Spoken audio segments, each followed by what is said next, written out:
Hi, everyone. Thank you so much for joining me today.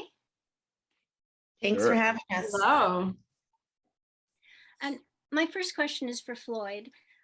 I know you have a background in entertainment law, but how did you come up with the idea for Diggstown? And are any of the stories based on true life cases? Really, the very beginning of the series started with the image of a Black woman surfing on Martinique Beach on the Atlantic Ocean.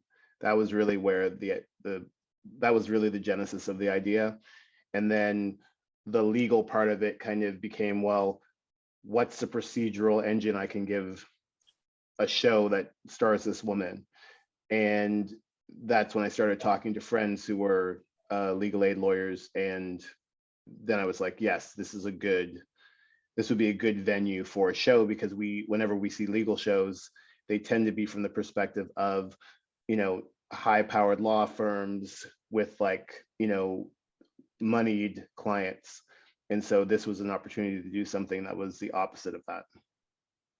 And yes, almost all of the cases are based in some way, shape, or form on real cases that have existed within the Canadian legal system. Now, speaking of a woman surfing, Vinessa, I was wondering, have you ever surfed before, and how long do you spend in the water for each episode? Well, I had taken surf lessons years ago before I booked Diggstown. I met this woman on the beach, and she was had gray hair down to her knees, and she was in the most amazing shape. And I was like, what do you do every day? And she was like, I surf. And so she took me out into the water and sort of, tried to teach me how to surf.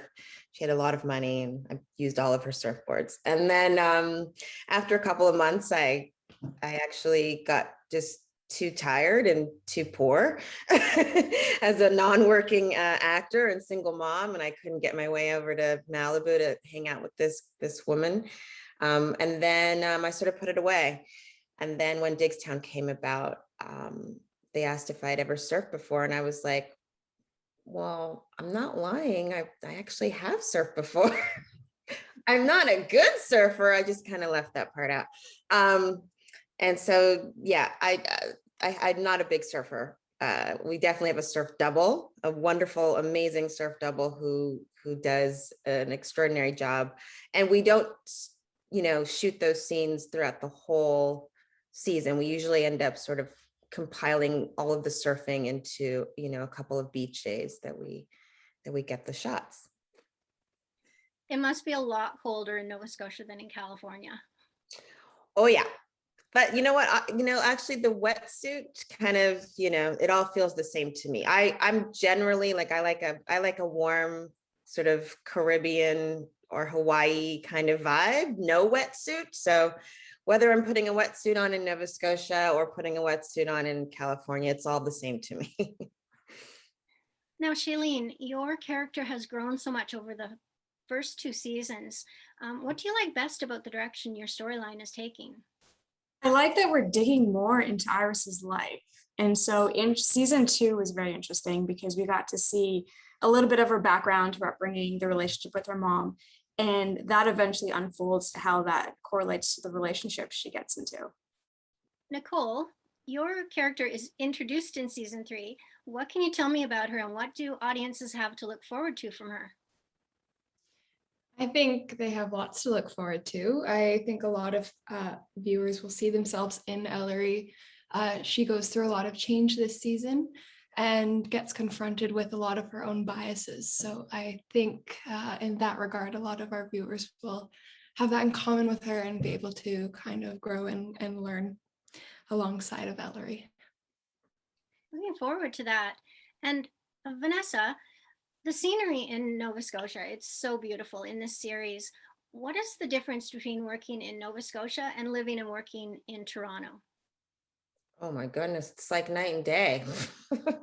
It's I know, the thing about Nova Scotia that I didn't realize is that there are so many different parts of the province. And I say that, I mean, you can go and find some really sort of interesting, cool, sort of city vibe kind of clubs and bars and, cool coffee shops and things like that. And then you can go and be on the water somewhere. And then you can be like in an alley with like drug dealers. And then you can be like, on a beach somewhere. I mean, there's just so many places to shoot.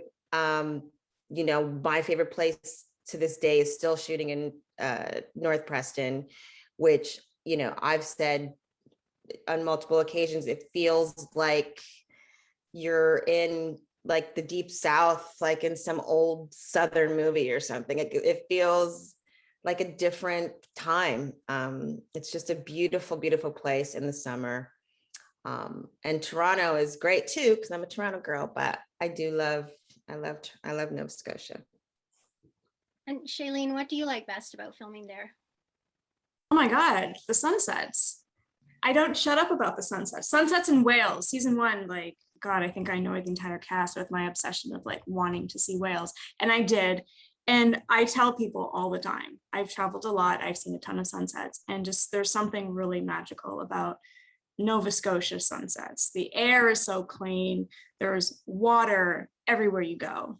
It's just so different from being landlocked. Well, no, not landlocked, but I guess it's just so different from being in Toronto, having that one skyline looking into the Lake Ontario. This is just, God, I don't know. And the fish and chips. I love fish and chips.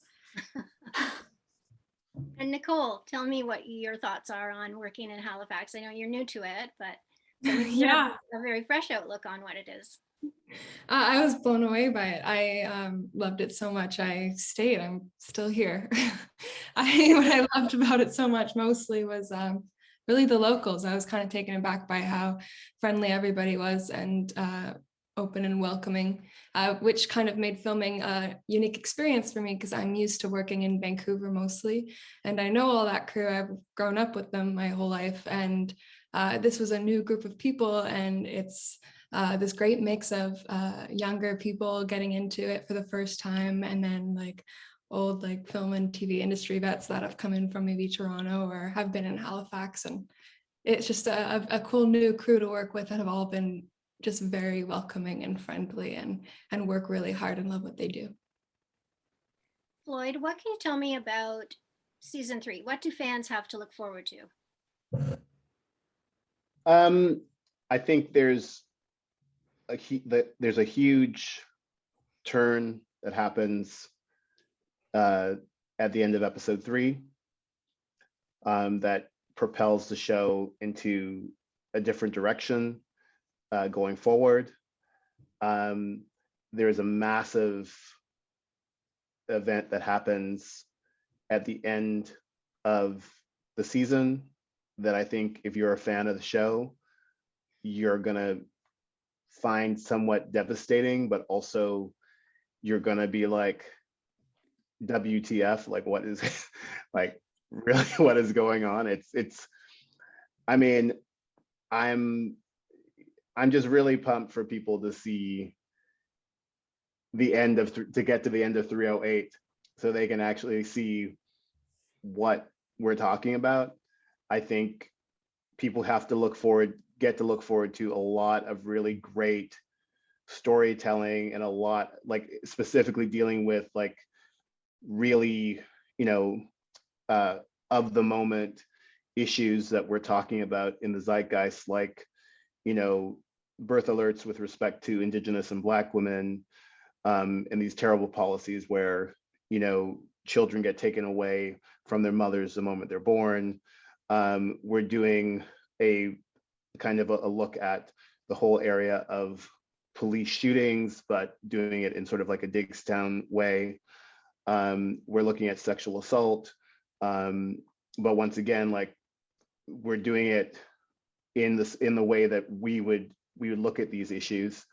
And I just think there's a lot of really, there's a lot of really great acting that people get to look forward to. I think, the cast this season is just, firing on all cylinders. And, Nicole is a new addition to the team. I just would tell everybody to wait for episode 7, because I think she's just like, her work is like amazing. So yeah, I think there's a lot of things to look forward to. That sounds really intriguing. And I have just one final question. I know it sounds like you're covering pretty much every story there is, but is there any type of story that you haven't covered that you would like to in a future season or episode?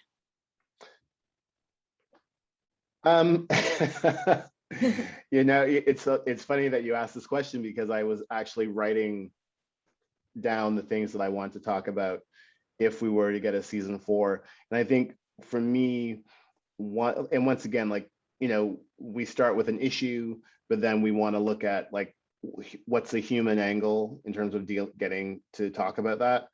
And one of the things I'm really interested in is the housing crisis right now and what's happening and how, people can't afford to own a home or rent a space because, there's lots of people who are just buying up property.